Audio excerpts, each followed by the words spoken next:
नमस्कार मित्रों, आज की क्लास में हम बात कर रहे हैं मराठा साम्राज्य के निर्माता और संस्थापक शिवाजी महाराज की, जिन्होंने बिना किसी राज्य के, बिना किसी सेना के, बिना किसी भी व्यवस्था के एक विशाल साम्राज्य की स्थापना की।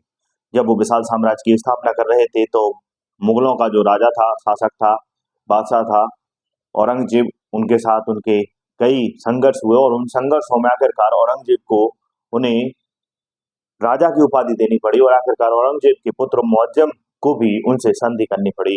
और औरंगजेब के द्वारा जो भेजा गया उनका जो सेनापति था शाइस्त खां, वो भी पराजित हुआ।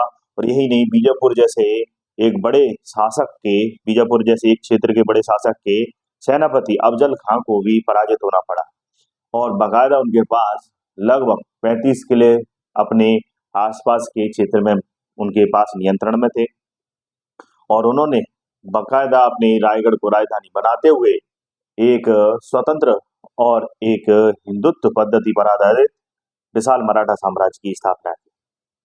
तो इन्हीं मराठा साम्राज्य के संस्थापक, जिन्होंने अपने क्षेत्र में अपनी अस्तित्व की पहचान को स्थापित किया और अपनी भाषा संस्कृति का उन्होंने विकास किया, उनका संरक्षण किया, और उन्हीं के आज हम देखने जा रहे हैं शिवाजी मराठा साम्राज्य की जो प्रशासनिक व्यवस्था है। इनके जो गुरु थे रामदास जी और इनके जो संरक्षक थे कोंडदेव जी, और 1627 से लेकर 1680 के बीच में इनका पूरा जीवन काल रहा है, जिसमें उन्होंने अपने जीवन में सीख लेते हुए, अभियान करते हुए, अंततः लास्ट में भी इन्होंने अपने जीवन में अभियान किए और इन्हीं अभियानों से अपने मराठा साम्राज्य की नींव रखी।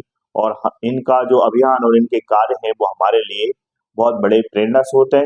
और प्रेरणा स्रोत ही नहीं, हमें बाकायदा एकीकृत करने की, एकता को स्थापित करने की, और हमें बाकायदा इतिहास में एक संगठित होकर रहने की प्रेरणा देते हैं। और साहस, बलिदान और त्याग की भावना से भरा हुआ इनका जीवन था। पूर्णतः समर्पण के साथ इन्होंने अपने लोगों के साथ दया करुणा के साथ व्यवहार किया और बाकायदा एक ऐसे राज्य की स्थापना की जो धर्म सहिष्णु राज्य था, जो दया करुणा से युक्त राज्य था, जहां सभी लोग समानता के साथ सुखी जीवन जीते थे। तो ऐसे हमारे मार्गदर्शक, प्रेरणा के स्रोत शिवाजी महाराज के बारे में, उनके द्वारा अष्टप्रधान की जो व्यवस्था की गई, उनके द्वारा जो राजनीतिक इकाइयों का विकास किया गया, उनके द्वारा जो राजस्व व्यवस्था का निर्माण किया गया, उस पर हम चर्चा करेंगे विस्तार से। इनकी राजस्व व्यवस्था जो है, हमें सरदेशमुखी कर यहाँ पर हम पढ़ेंगे और एक पढ़ेंगे हम चौथ कर। तो सबसे पहले हम बात करते हैं अष्टप्रधान व्यवस्था की। अष्टप्रधान प्रधान व्यवस्था, क्योंकि शिवाजी को यह बात पता थी, इस बात का उन्हें ज्ञान था कि मैं अगर विशाल मराठा साम्राज्य की, उनके अगर मराठा साम्राज्य की बात करें तो आप देखेंगे उनका अगर मराठा साम्राज्य कहाँ तक फैला हुआ था। उत्तर में आप जाएंगे तो उत्तर में बम्बई, पुणे, वहीं दक्षिण में आप जाएंगे तो दक्षिण में आपको जिंजी तक के प्रदेश उनके अधिकार में थे। तो वहीं आप यहाँ पूर्व और दक्षिण के क्षेत्र में जाएंगे तो यहाँ आपको सतारा, कोल्हापुर के प्रदेश नजर आएंगे, और वहीं यहाँ जाएंगे आप उत्तर पश्चिम में तो कोंकण प्रदेश पर भी उनका कब्जा था। यही नहीं, जो जंजीरा वाला टापू था, जो कि बम्बई मतलब महाराष्ट्र और समुद्र के बीच में, महाराष्ट्र और जंजीरा वाला टापू के बीच में समुद्र था, जहाँ जंजीरा वाला टापू पर कुछ विद्रोही लोग रहा करते थे, जो अक्सर महाराष्ट्र के क्षेत्र में आकर विद्रोह और लूटपाट का कार्य करते थे। तो उन्हें भी सबक सिखाने के लिए एक मजबूत नौसेना का निर्माण किया शिवाजी महाराज ने। एक ऐसी नेवी का गठन किया जिसके माध्यम से उन्होंने समुद्री सुरक्षा को भी बड़ा मजबूती प्रदान की। बड़ी कुशलता के साथ उन्होंने समुद्र से जो लुटेरे आते थे उनका मुकाबला ही नहीं किया, उनका बाकायदा दमन भी किया, उनको कुचल दिया गया उनकी नौसेना के माध्यम से। तो याद रखिए, इनका ये पूरा का पूरा आप देखेंगे क्षेत्र बाकायदा एक विशाल साम्राज्य के रूप में मौजूद था। और इन्होंने यहाँ पर अपनी इसी विशाल साम्राज्य को जो चारों तरफ फैला हुआ था, चारों दिशाओं में, इसी विशाल साम्राज्य को संचालित करने के लिए, इसी को सुचारू रूप से बनाए रखने के लिए अपने यहाँ 8 मंत्रियों का एक समूह नियुक्त किया, 8 मंत्रियों का दल नियुक्त किया, और इसी 8 मंत्रियों के दल के माध्यम से वो अपने राजनीतिक कार्यों का क्रियान्वयन किया करते थे, क्योंकि उन्हें पता है कि इतने बड़े विशाल मराठा साम्राज्य का अगर प्रशासनिक प्रबंधन सही तरीके से नहीं किया गया, तो ये बात पक्की है कि जनता के कल्याण के और जनता की एकता के और राष्ट्र की रक्षा के कार्य संभव नहीं हो पाएंगे। इसलिए उन्होंने एक कुशलतम प्रशासनिक व्यवस्था का निर्माण किया। इसी कुशलतम प्रशासनिक व्यवस्था को अष्टप्रधान के नाम से जाना जाता है, जिसमें 8 प्रमुख विभागों के प्रमुख व्यक्ति अपनी योग्यता के आधार पर नियुक्त किए जाते थे। इसमें किसी प्रकार का कोई वंशानुगत व्यवस्था नहीं थी। योग्यता पर बल देते हुए इस व्यवस्था का निर्माण किया, जिसमें पेशवा छत्रपति शिवाजी के पश्चात पेशवा का पद हुआ करता था, जो कि बहुत महत्वपूर्ण पद था, जिसकी तुलना आज वर्तमान में हम प्रधानमंत्री जी के पद से कर सकते हैं। वहीं दूसरा पद आमात्य, आमात्य को पंत या मजूमदार कहा जाता था। इनका मुख्य कार्य आज के वर्तमान के वित्त मंत्री से कर सकते हैं। तो वही मंत्री बाकिया नवीस भी इन्हें कहा जाता था, जिनका आज की तुलना में हम कर सकते हैं गृह मंत्री, जो गृह मंत्रालय से संबंधित। सुमंत दबीर की बात हम कर सकते हैं विदेश मंत्री से, आज हम जो आज विदेश मंत्रालय देखते हैं हमारा। तो वहीं सचिव की बात कर सकते हैं पत्राचार विभाग, इन्हें सुरनबीस और चिटनीस भी कहा जाता था। सेनापति सरे नौबत के नाम से, और वहीं न्यायाधीश जो कि न्यायिक कार्यों में शिवाजी की मदद किया करते, छत्रपति शिवाजी की मदद किया करते थे। वहीं पंडित राव जो कि सद्र के नाम से भी जाने जाते थे, तो धार्मिक मामलों में छत्रपति शिवाजी को सलाह दिया करते थे। क्योंकि धार्मिक जो मामले हैं, वो धार्मिक मामले इसलिए महत्वपूर्ण हो जाते हैं क्योंकि उस समय भी विभिन्न धर्म के लोग उनके प्रदेश में रहा करते थे, और वो सभी धर्मों को एक समान नजर से देखते थे। यदि कोई भी धार्मिक मामला आता है विवाद का, किसी भी प्रकार से किसी भी धर्म का, तो उसे वो पूरी सहिष्णुता के साथ, पूरी समानता के साथ, सद्भाव भावना के साथ उसे निभाते थे, उसे न्यायपूर्ण तरीके से स्थापित करते थे। तो याद रखिएगा, पेशवा, अमात्य, मंत्री, सुमंत, सचिव, सेनापति, न्यायाधीश, पंडित राव, आज भी हमारे देश में आप देखते हैं कि ये सब पद मौजूद हैं। आज भी हमारे देश में धार्मिक मामलों को लेकर, धार्मिक सहिष्णुता को लेकर कई बार हमें धार्मिक स्तर पर उत्तेजना नजर आती है, धार्मिक स्तर पर दंगा फसाद नजर आता है, तो धार्मिक स्तर पर संघर्ष नजर आते हैं, झगड़े नजर आते हैं। तो लोगों को समझना चाहिए अपनी प्राचीन कालीन संस्कृति से कि ऐसा नहीं है कि हमारे धर्म में आज ही विभिन्न धर्म के लोग एक साथ रहते हो। प्राचीन काल से हम सब लोग एक साथ रहते आ रहे हैं, और हमारा मुख्य उद्देश्य यही होना चाहिए कि सबसे बड़ा धर्म है इंसानियत का धर्म। अगर हम पहले इंसान बने तब कुछ और बने।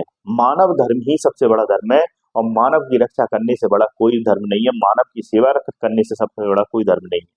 और ये व्यक्ति को, लोगों को समझना चाहिए। और जो लोग अराजकता फैलाते हैं, संघर्ष करते हैं, दंगा फसाद करते हैं, धर्म के नाम पर कोई संघर्ष की स्थिति पैदा करते हैं, विद्रोह की, तो ऐसे लोगों को, ऐसे असामाजिक तत्वों को बाकायदा कानून के माध्यम से सजा देनी चाहिए, और तत्काल प्रभाव से कार्रवाई भी करना चाहिए, क्योंकि धार्मिक स्वाधीनता हमारे देश की नहीं बिगड़नी चाहिए।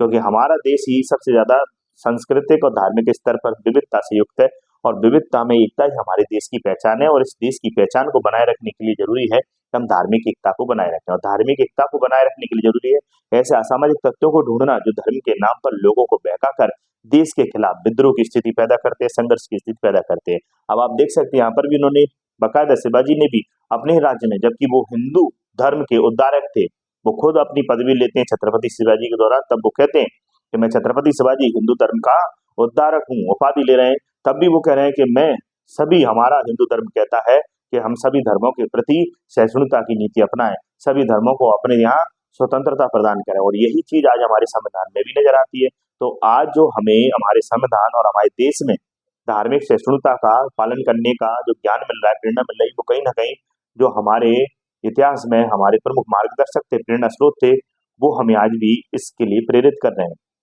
तो ये आपने अष्टप्रधान देखा होगा कि किस प्रकार से प्रधानमंत्री छत्रपति जी के बाद प्रमुख पद होता था पेशवा का, प्रधानमंत्री आमात जो कि वित्त मंत्रालय देखते थे, मंत्री जो गृह मंत्रालय देखते थे, सुमंत जो विदेश मंत्री के कार्य करते थे, सचिव जो किसका कार्य करते थे, पत्राचार विभाग का, सेनापति और न्यायाधीश और पंडित राव, आपको अच्छे से पता ही होगा। अगली बात करते हैं कि इनकी जो राजनीतिक इकाई थी, आप देख सकते हैं इनकी उत्तर पश्चिम में विभिन्न प्रकार के प्रांत मौजूद थे। तो इनके प्रांत, इनका साम्राज्य, मराठा साम्राज्य प्रांतों में विभाजित था, और प्रांतों में जो नियुक्ति की जाती थी वो सूबेदार या मामलतदार की नियुक्ति की जाती थी। प्रांतों को महालों में बांटा गया। यहाँ सारा हवलदार प्रमुख होता था और इनको तरफों में बांटा गया। तरफ में हवलदार होता था। तरफ को किस में बांटा गया? मौज में बांटा गया। यहाँ कारकुन अधिकारी होता था। याद रखें बच्चों, कौन होता था? कारकुन अधिकारी।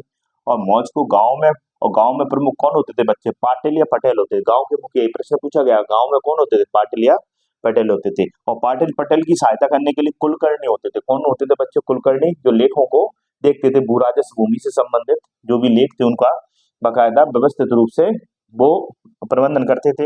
वहीं इसके नीचे चौगले होते थे जो कुलकर्णी की सहायता करते थे, और चौगले के नीचे 12 अलूटे 12 बलूटे होते थे जो बाकायदा कारीगर, शिल्पकार और व्यापारी के समूह के रूप में रहते थे, जो कि अपने चौगले और चौगले के बाद कुलकर्णी और कुलकर्णी के बाद पाटिल सब एक दूसरे की सहयोग की भावना से एक दूसरे के साथ रहते हुए कार्य करते थे। तो याद रखिएगा, ये इनकी क्या थी? राजनीतिक प्रशासन, राजनीतिक व्यवस्था थी। राजनीतिक जो इन्होंने अपनी इकाइयों के रूप में अपने क्षेत्र को विभाजित किया, वो ये व्यवस्था थी। इसके बाद हम बात करेंगे सरदेशों की और चौथ कर पर बच्चों। तो ये आपको बात समझ में आई होगी। अगली मैं बात आपको सरदेशमुखी चौथ कर पर मैं बताना चाहूंगा। इसके लिए बोर्ड में जगह नहीं है, हमारे पास इतना बड़ा बोर्ड नहीं है।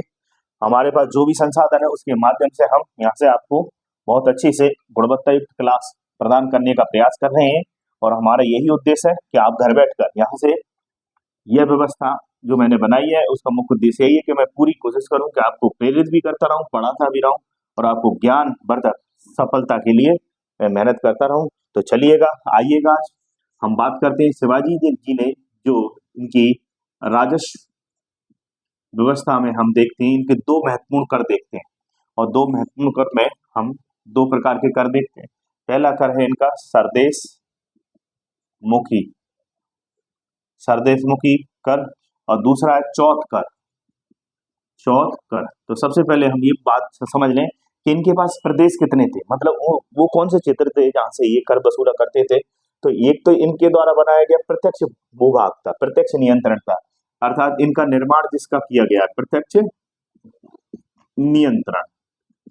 जिस प्रदेश पर प्रत्यक्ष नियंत्रण था उस प्रदेश को सरदेश कहते थे, सरदेश कहते थे। और यहाँ के सरदार को सरदेशमुख कहते थे। यहाँ का जो सरदार, मराठा सरदार होता था, प्रमुख होता था, उसे सरदेश, और जो कर वसूल करता था, जो कर वसूल करता था उस कर को क्या कहते थे? सरदेश मुखी कर कहते थे। क्या कहते थे बच्चों? सरदेश मुखी कर। और यह है कितना होता था? कुल उपज का जो उस क्षेत्र में होती थी व्यक्ति की, उस उपज का 1/10 भाग होता था। तो आप देख सकते हैं कि सरदेश मुखी कर, जिस पर मराठा साम्राज्य का प्रत्यक्ष नियंत्रण था, जिसका निर्माण ही शिवाजी महाराज ने किया था। तो याद रखें, प्रत्यक्ष भूभाग से वसूला जाने वाला कर, याद रखना, ये कितना होता था? उपज का 1/10 भाग होता था। तो आप देख सकते हैं कि अभी तक हमने प्राचीन हिस्ट्री पढ़ी है, एंशिएंट हिस्ट्री पढ़ी, उसमें 1/3 कर व्यवस्था थी, मतलब 100 में से 33% देना पड़ता था, बताइए। तो वहीं आप मेडाइवल हिस्ट्री में जाएंगे तो 1/2 तक व्यवस्था की गई, मतलब 50% कर देना पड़ता था अलाउद्दीन खिलजी के जमाने में। और बताइए यहाँ पर 100 में से 1/10 करेंगे तो 10 रुपए कर देना पड़ रहा है, आपके 90 रुपए बच रहे हैं। कितने दयालु और किसान और लोगों के हितैषी रहे होंगे हमारे महाराज शिवाजी। इस बात से आप अंदाजा लगा सकते हैं कि 1/10 भाग कर लिया लेते थे। इससे आप अंदाजा लगा सकते हैं कि उन्होंने अपने विशाल मराठा साम्राज्य के लिए, चाहे उन्होंने सेना बनाई हो, चाहे नौसेना भी उन्होंने बनाई, चाहे उन्होंने बड़ी सेना बनाई, चाहे उन्होंने लोगों के कल्याण के काम किए, पर उन्होंने ज्यादा टैक्स नहीं वसूला, जबरन टैक्स नहीं वसूला। उन्होंने खुद अपने द्वारा, अपने दिमाग के द्वारा, अपनी बुद्धिमानी के द्वारा कम टैक्स में ही, कि जनता पर इतना कर का बोझ ना पड़े, और मैं बाकायदा बिना बोझ के ही जनता के कल्याण के काम कर सकूं, उनको पहचान दे सकूं, उनको अच्छी सुख सुविधाएं दे सकूं, उनकी सुरक्षा कर सकूं। तो सोचिए आप, इससे अच्छी और व्यवस्था आपको कहाँ दिखाई देगी कि यहाँ 1/10 सरदेशमुखी कर लिया जा रहा है। सरदेशमुखी मतलब वह प्रदेश जिस पर मराठाओं का प्रत्यक्ष नियंत्रण था, जिस प्रदेश का निर्माण ही मराठा साम्राज्य के अंतर्गत हुआ था, शिवाजी महाराज ने किया था। तो उस क्षेत्र से बाकायदा कर जब लेते जाते होंगे मराठा, जो सरदेशमुख जो उस क्षेत्र में नियुक्त किए जाते होंगे, वो अगर कर भी लेने जाते होंगे तो स्वैच्छिक रूप से कर देते होंगे। बताइए ये कर कैसा रहा होगा? बताइए कैसा होगा? बताइए स्वैच्छिक, क्योंकि मराठाओं के अस्तित्व को और मराठा राज्य को निर्मित किया गया था। उसी के क्षेत्र में ये है लोग आते थे, तो ये लोग स्वैच्छिक मतलब स्वेच्छा से जाकर कर देते थे। ऐसे नहीं है कि इनको जबरदस्ती की जाए, क्योंकि इनको खुद अगर किसी ने स्वतंत्र रूप से हवा में सांस लेने की व्यवस्था की है और स्वतंत्र पहचान बनाई है, तो मराठा शिवाजी ने बनाई है ना। या अगली बात करते हैं हम चौथ कर। कौन सा कर बच्चों? चौथ कर। ये चौथ कर क्या होता है? इसमें क्या होता था, जो जो प्रत्यक्ष प्रदेश के बाहर, प्रत्यक्ष प्रदेश का जो बाहर था, बाहर बाहर जो रहते थे प्रदेश क्षेत्र, मुल्क कदीम कहते थे। क्या कहते थे बच्चों? मुल्क कदीम कहते थे। मुल्क कदीम मतलब ऐसे प्रदेश, पड़ोसी प्रदेश। किससे वसूला जाने वाला? पड़ोसी। याद रखें, पड़ोसी किनसे वसूला जाता था? पड़ोसी राज्य से वसूला जाता था।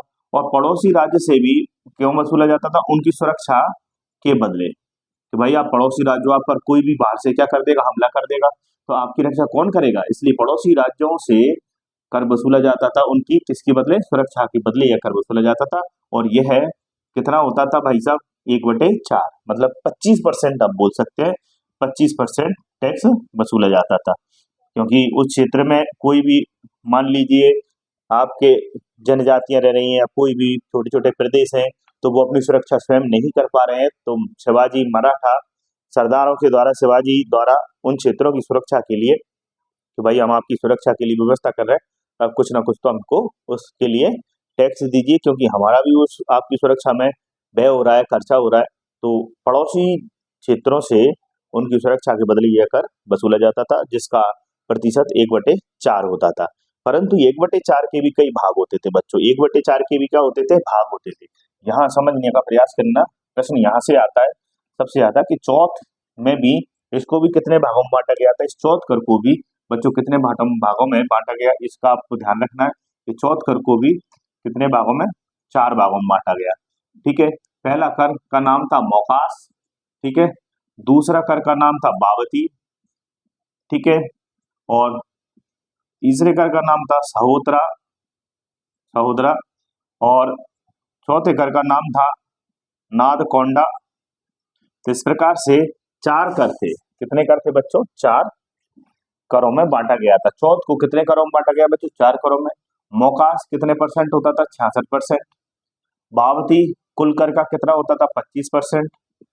सहोदरा कितना होता था आपका? 6%। और नादगोंडा 3%। आप जोड़ेंगे तो टोटल कितना आएगा? 100%। कितना आएगा बच्चों? 100%। ठीक है। जो 66% है वो किसे जाता था? मराठा सरदार को जाता था, क्योंकि उसी ने इस क्षेत्र में सुरक्षा के लिए उस क्षेत्र पर जिम्मेदारी ली है। तो ये अभियान करता था उस क्षेत्र का, पड़ोसी क्षेत्र का अभियान करके यही पड़ोसी क्षेत्र की सुरक्षा का दायित्व लेता था। इसलिए मराठा सरदार जो है वही इस क्षेत्र की सुरक्षा के लिए समस्त नियंत्रण और जिम्मेदारी का काम करता था। इसलिए सबसे ज्यादा किसे मिलेगा? मराठा सरदार को मिलेगा। इसके पश्चात जो बावती है वो कितना प्रतिशत? 25%। वो किसी छत्रपति को जाता था, क्योंकि छत्रपति के ही नियंत्रण क्षेत्र में यह काम संभव किए जा रहे हैं। और 6% जो टैक्स लिया जाता था वो पंत या सचिव को जाता था, क्योंकि सचिव ही समस्त सूचनाओं को और छत्रपति और मराठा सरदार के बीच में सहयोग का काम करता था, इसलिए सचिव को जाता था। और इसके बाद 3% जो था वो छत्रपति के विवेक पर छोड़ दिया जाता था बच्चों। किस पर छोड़ दिया जाता था? विवेक पर। क्या आपको लगे 3% कर का जो भी आप करें जनता के कल्याण के लिए करें, आप रखें, ये आपके विवेक पर निर्भर करता है। तो याद रखिएगा, आपसे पूछ लेगा कि बताइए मौकास का अर्थ क्या है, तो आप बताएंगे मौकास 66% किसे जाता था? मराठा सरदार को, क्योंकि अभियान के दौरान यही सबसे ज्यादा अपना खर्चा करता था पड़ोसी देशों पर सुरक्षा का नियंत्रण करने का, प्रबंधन करने का, सबका। दूसरा बावती, चूंकि ये सब काम किसके नियंत्रण में हो रहा है, किसकी देखरेख में, किसके सहयोग से हो रहा है? छत्रपति। इसलिए याद रखें बावती मतलब 25% कर का, कुल कर का 25% छत्रपति को जाता था। और इन दोनों के बीच में जो सहयोग की भावना या सूचनाओं की भावना कौन निभाता था? सचिव। तो बकायदा पंत या सचिव उसको सहोदरा नामक टैक्स जाता था। कितना? आपका 6%। और इसके पश्चात 3% जो बचा है वो किस पर? विवेक पर छोड़ दिया जाता था। छत्रपति शिवाजी के विवेक पर छोड़ दिया जाता था, जिसे नादगोंडा कहते थे। और यह 3% हुआ करता था। याद रखें, आपको ऐसे ये कर याद होना चाहिए। क्या होना चाहिए? याद होना चाहिए। इसके बाद मैं आपको और इसमें बता दूं, है ना, इतना आपको याद हो गया होगा ये कर पूरा का पूरा, ठीक है।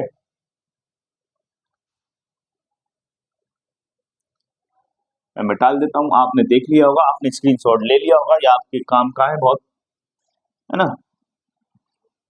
इसके पश्चात मैं थोड़ा आपको और इसमें ज्ञान की बातें कर लेता हूँ जो कि बहुत महत्वपूर्ण है। मैं आपको कुछ बताता हूँ कि इसमें छत्रपति जो थे, छत्रपति कितने हुए, तो सबसे पहले आप सबको पता होना चाहिए, पहले छत्रपति हमारे कौन हुए, शिवाजी महाराज हुए। और शिवाजी महाराज की 3 पत्नियां, इसमें जो पत्नी थी साईबाई, निम्बालकर, और दूसरी जो पत्नी यहाँ है सोहरा बाई, और तीसरी जो है वो पुतली बाई। यहाँ साईबाई निम्बालकर से ही एक उनको पुत्र होता है संभाजी। तो याद रखें, छत्रपति शिवाजी के पश्चात जो उत्तराधिकार लेंगे उनका नाम क्या है, संभाजी। और इसके बाद इनके भाई आएंगे संभाजी के, सोहराबाई से राजा राम। तो अगले छत्रपति कौन बनेंगे, तो वो राजा राम बनेंगे। इसके बाद राजा राम की 2 पत्नियां, और यहाँ एक है ताराबाई, और ताराबाई के बेटे हैं शिवाजी द्वितीय। कौन, शिवाजी द्वितीय। तो अगले छत्रपति आपको कौन नजर आएंगे बच्चों, शिवाजी द्वितीय नजर आएंगे। और इसके पश्चात जब बहादुर शाह प्रथम संभाजी के बेटे साहू जी को छोड़ देगा, तो साहू जी भी आपको छत्रपति यहाँ नजर आएंगे। और ताराबाई के साथ साथ एक और इनकी पत्नी थी राजसबाई, और इनसे भी एक पुत्र था, उनका नाम था संभाजी द्वितीय। तो शिवाजी द्वितीय की मृत्यु के पश्चात संभाजी द्वितीय छत्रपति बनते हैं। और इसके पश्चात साहू जी अंतिम जो छत्रपति हैं, साहू जी के दत्तक पुत्र है राजा राम द्वितीय। कौन, राजा राम द्वितीय। इस प्रकार से आपको पूरे छत्रपतियों के बारे में जानकारी होना चाहिए कि अंतिम छत्रपति कौन थे, राजा राम द्वितीय। तो वैसे ही आपको पेशवाओं के बारे में भी जानकारी होना चाहिए। जो पेशवाओं का प्रमुख राज्य था वो साहू जी के जमाने से आया, क्योंकि साहू जी ने ही पेशवा बालाजी विश्वनाथ के सहयोग से एक युद्ध लड़ा था 1707 में खेड़ा का अपनी चाची ताराबाई के साथ। और इस ताराबाई को पराजित करके साहू जी ने बाकायदा छत्रपति की उपाधि धारण की। इसलिए साहू जी ने अपने अधिकांश अधिकार पेशवा जी को दे दिया। पेशवा जी का उसी समय से पद वंशानुगत हो गया, और पहले पेशवा उस समय जो थे साहू जी के समय, वो बालाजी विश्वनाथ थे बच्चों। कौन थे, बालाजी विश्वनाथ, जिन्होंने दिल्ली का समझौता किया था मुगलों के साथ, और बाकायदा पुनः मराठा साम्राज्य को एकीकृत किया, और मराठा साम्राज्य को आर्थिक और राजनीतिक स्तर पर सशक्त और मजबूत बनाया। इसलिए इन्हें मराठा साम्राज्य का द्वितीय संस्थापक भी कहा जाता है। बालाजी विश्वनाथ के पुत्र थे, आप सबको पता है, बाजीराव प्रथम। और ये बाजीराव प्रथम जो थे, इन्हीं का कहना था, बाजीराव प्रथम का ही कहना था कि अगर मराठा साम्राज्य की जर्जर तने पर प्रहार करे तो शाखाएं तो अपने आप गिर जाएंगी। अर्थात वो भारत पर विशाल मराठा साम्राज्य की नींव रखने का सपना देख रहे थे। इसके पश्चात इनके पुत्र आते हैं, आप सबको पता है, इनके पुत्र हैं बालाजी बाजीराव और कौन, रघुनाथ राव। तो इसके पश्चात कौन पेशवा बनते हैं, बालाजी बाजीराव पेशवा बनते हैं। और बालाजी बाजीराव के समय एक युद्ध होता है जिसमें कि मराठा साम्राज्य को बहुत गहरी चोट लगती है। वो युद्ध है जनवरी आपके 1761 एडी में, और युद्ध का नाम है पानीपत का तृतीय युद्ध, अहमद शाह अब्दाली के साथ। और इस युद्ध में गहरी क्षति पहुंचती है बालाजी बाजीराव को। और इसके पश्चात इनके पुत्र हैं माधवराव प्रथम, और एक और पुत्र है इनका नाम है नारायण राव। तो माधवराव प्रथम इनके जाने के पश्चात पुनः मराठा साम्राज्य को स्थापित करते हैं, परंतु याद रखें इनकी भी क्षय रोग से मृत्यु हो जाती है अचानक से। तो मराठा साम्राज्य को जितना आघात पानीपत के तृतीय युद्ध से लगा, उससे ज्यादा आघात माधवराव प्रथम के जाने के बाद लगा, उनकी मृत्यु के बाद लगा, क्योंकि इन्होंने ही पुनः पानीपत की युद्ध में जो मराठाओं ने अपनी शक्ति खो दी थी उसे पुनः अर्जित करके फिर से स्थापित किया। इसलिए माधवराव प्रथम जी का बहुत योगदान रहा एक मराठा साम्राज्य को पुनर्जीवित करने में, परंतु अचानक से उनकी मृत्यु हो जाती है। इसके पश्चात नारायण राव आते हैं, पर नारायण राव की हत्या कौन कर देता है? रघुनाथ राव, और खुद पेशवा के पद पर बैठ जाता है। परंतु अष्टप्रधान में जब देखा जाता है मराठवाड़ा क्षेत्र में अष्टप्रधान और मराठा सरदारों में कि यह इन्होंने अनुचित कार्य उठा किया, तो रघुनाथ राव को वहां मौजूदा प्रशासन चुनौती देता है और आखिरकार उन्हें यहाँ से जाना पड़ता है अपना पद छोड़कर। और रघुनाथ राव, आप सबको पता है, उस समय पेशवा का पद प्राप्त करने के लिए अंग्रेजों के पास चले जाते हैं और अंग्रेजों से एक संधि कर लेते हैं सूरत की, और यहीं से अंग्रेज मराठाओं के जो आंतरिक मामले उनमें हस्तक्षेप करने लगते हैं, जिसके कारण आंग्ल मराठा युद्ध 1775 से लेकर 1782 में प्रथम आंग्ल मराठा युद्ध हमें देखने को मिलता है। तो नारायण राव के बाद इनके पुत्र आते हैं और वो है माधवराव द्वितीय, पेशवा बनते हैं। और माधवराव द्वितीय की मृत्यु के पश्चात नारायण राव के पुत्र बाजीराव द्वितीय पेशवा बनते हैं। और आप सबको बता दें कि इनके पश्चात जब बाजीराव द्वितीय पेशवा बनते हैं तो उस समय जो पूना है, जो शक्ति का सबसे बड़ा केंद्र था, वही उस समय दुर्बल हो जाता है और वहां जो मराठा सरदार हैं वो आपस में षड्यंत्र रचते हैं। और इसी क्रम में जब एक मराठा सरदार होलकर सरदार के भाई की हत्या कर दी जाती है, तो यहाँ से इंदौर से एक मराठा सरदार होलकर सरदार पहुंचते हैं बाजीराव द्वितीय से बदला लेने के लिए। वो बाजीराव द्वितीय भागकर अपनी जान बचाकर गुजरात भाग जाते हैं और बसीन के जंगल में छुप जाते हैं और वहां अंग्रेजों के साथ बसीन की संधि कर लेते हैं। इसके पश्चात फिर से आंग्ल मराठा युद्ध प्रारंभ हो जाता है और अंततः दूसरे आंग्ल मराठा युद्ध में अंग्रेज हर एक जो मराठा सरदार था उसे अलग अलग युद्ध में पराजित करते हैं और अंततः 1817-18 में जो तृतीय आंग्ल मराठा युद्ध होता है पिंडारी जो कारण बनते हैं, उसके पश्चात मराठा साम्राज्य का विलय कर लिया जाता है। जो बाजीराव द्वितीय उनके साथ पूना की संधि करने के पश्चात उन्हें कानपुर के बिठूर में भेज दिया जाता है। तो इस प्रकार विशाल मराठा साम्राज्य छत्रपति शिवाजी ने नींव रखी थी, वो अंततः अंग्रेजों के पास चला जाता है और अंग्रेज इस क्षेत्र में अपनी आर्थिक नीति, प्रशासनिक नीतियों के माध्यम से लंबे समय तक शोषण करते हैं। इसी क्षेत्र में आपको दक्कन के कपास के दंगे भी नजर आते हैं। तो अगली क्लास में हम फिर मिलेंगे। आपको वीडियो कैसी लगी कमेंट्स बॉक्स में कमेंट्स करके जरूर बताइएगा। मेरा उद्देश्य सिर्फ एक ही है कि मैं आपकी सफलता के लिए प्रयास करूं। यहाँ से आप मोटिवेट करने के लिए कमेंट्स बॉक्स में कमेंट्स करके जरूर मुझे बता दिया करें आपको वीडियो कैसी लगी। ठीक है, अगली क्लास में फिर मिलेंगे। तब तक के लिए जय हिंद, धन्यवाद, खुश रहिए, मुस्कुराते रहिए।